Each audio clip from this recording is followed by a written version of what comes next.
या कार्यक्रमाचे प्रस्तुतकर्ते green harvest. Green harvest नैसर्गिक पेंडीयुक्त खत, नेचर केअरची युक्ती, रासायनिक खतांपासून मुक्ती. Green harvest. नमस्कार, मुंबई तकच्या वेदर रिपोर्टमध्ये तुमच्या सगळ्यांचं स्वागत आहे. गेल्या अनेक दिवसांपासून आपण बघतोय की विदर्भामध्ये आपल्याला मुसळधार पाऊस बघायला मिळतोय, एस्पेशली मागचे 2 ते 3 दिवस.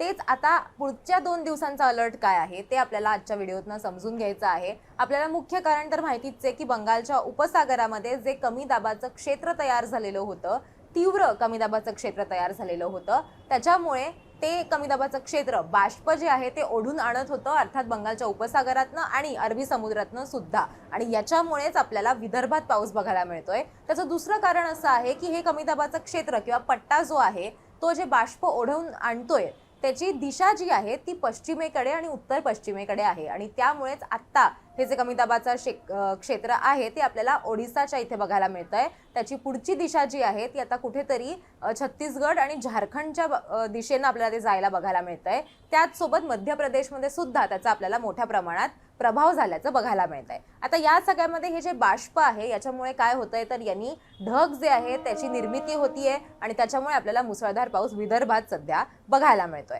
आता या सगळ्यामध्ये पुढचे 2 दिवस नक्की काय अलर्ट असणार आहे ते आपल्याला समजून घ्यायचं आहे. पण त्याआधी हवामान खात्याने नक्की या कमी दाबाच्या पट्ट्याबद्दल किंवा क्षेत्राबद्दल काय सांगितलेलं आहे ते आपल्याला समजून घ्यायला हवं. आता 3 गोष्टी आपल्याला खरं तर समजून घ्यायला हव्या की कमी दाबाचं क्षेत्र, तीव्र कमी दाबाचं क्षेत्र आणि चक्रीवादळ याच्यामध्ये फरक काय आहे. तर आपण जर तीव्र कमी दाबाचं क्षेत्र बघितलं जे आता तयार झालेलं आहे, ज्याला इंग्रजीमध्ये डीप डिप्रेशन असं म्हणतात, तर याच्यामध्ये जे वारे आहेत ते 50 ते 60 किलोमीटर प्रति तास या वेगानं वाहत असतात आणि त्याच्यामुळे बाष्प जे आहे ते सुद्धा मोठ्या प्रमाणात या सगळ्यामध्ये तयार होत असतं.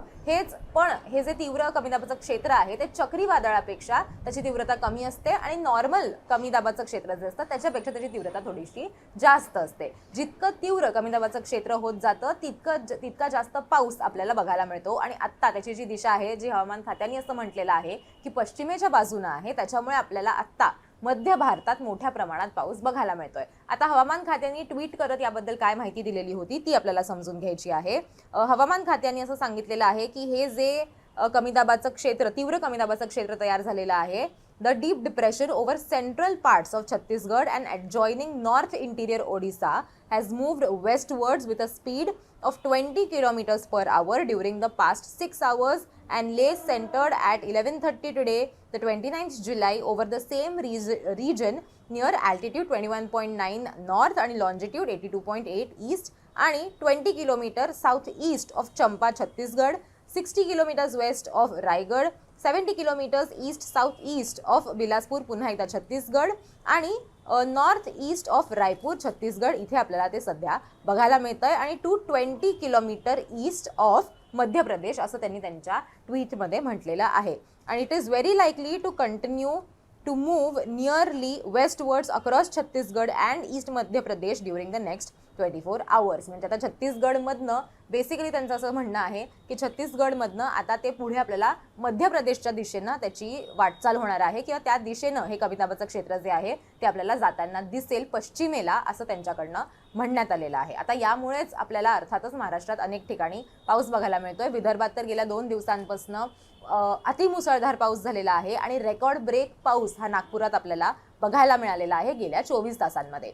आता पुढच्या 2 दिवसांचा अंदाज म्हणजे पुढच्या 48 तासांचा अंदाज काय आहे तेही आपल्याला समजून घ्यायचंय.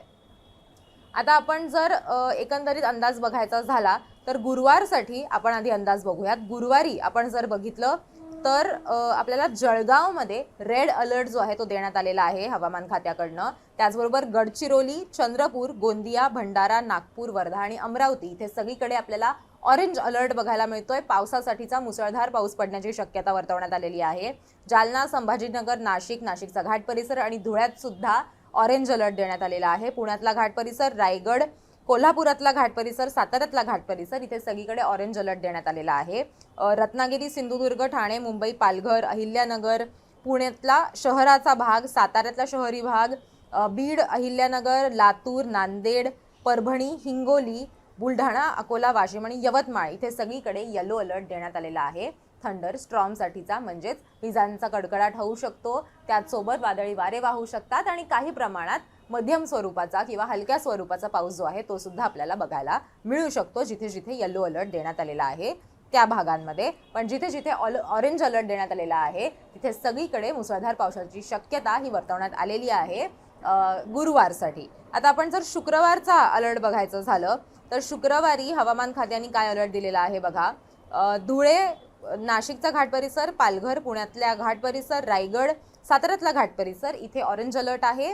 उर्वरित महाराष्ट्रात सगळ्याच ठिकाणी आपल्याला येलो अलर्ट जो आहे तो बघायला मिळतोय. तर पुढचे 24 तास आपण जर बघितलं तर विदर्भात मुसळधार पावसाची शक्यता आहे. त्याचसोबत उर्वरित भागांना सुद्धा अनेक ठिकाणी ऑरेंज अलर्ट देण्यात आलेला आहे. म्हणजे त्याच्यामध्ये उत्तर महाराष्ट्र असेल किंवा त्याच्यामध्ये पश्चिम महाराष्ट्रातला काही भाग असेल, इथे सगळीकडे आपल्याला ऑरेंज अलर्ट बघायला मिळतोय. मराठवाड्यामध्ये अनेक ठिकाणी आपल्याला येलो अलर्ट बघायला मिळतोय आणि त्याच्यानंतरचे जे 24 तास आहेत त्याच्यामध्ये मात्र फक्त आपल्याला काही भागांमध्येच रेड आणि ऑरेंज अलर्ट बघायला मिळतोय. उर्वरित महाराष्ट्रात कुठलाही अलर्ट नाहीये. पण अर्थात हे अलर्ट जे आहेत ते सातत्यानं बदलत असतात, ते सतत अपडेट होत असतात. त्याच्यामुळे पुन्हा एकदा 24 तासांनी ज्यावेळेला तुम्ही वेदर अपडेटचा व्हिडिओ बघाल त्यावेळेला कदाचित या अलर्ट्समध्ये बदल झाल्याचं आपल्याला बघायला मिळू शकतं. आणि हे सगळे अपडेट्स घेऊन आम्ही वेळोवेळी तुमच्यापर्यंत येत असतो. त्याच्यामुळे तुम्हाला आणखीन काय जाणून घ्यायला आवडेल, आणखीन तुमच्या जिल्ह्यामध्ये आत्ताच्या घडीला कशी परिस्थिती आहे, किती पाऊस येतोय, हे सगळं आम्हाला कमेंट करून नक्की सांगा. आणि असे सगळे व्हिडिओज बघण्यासाठी मुंबई तकला सबस्क्राईब करायला विसरू नका.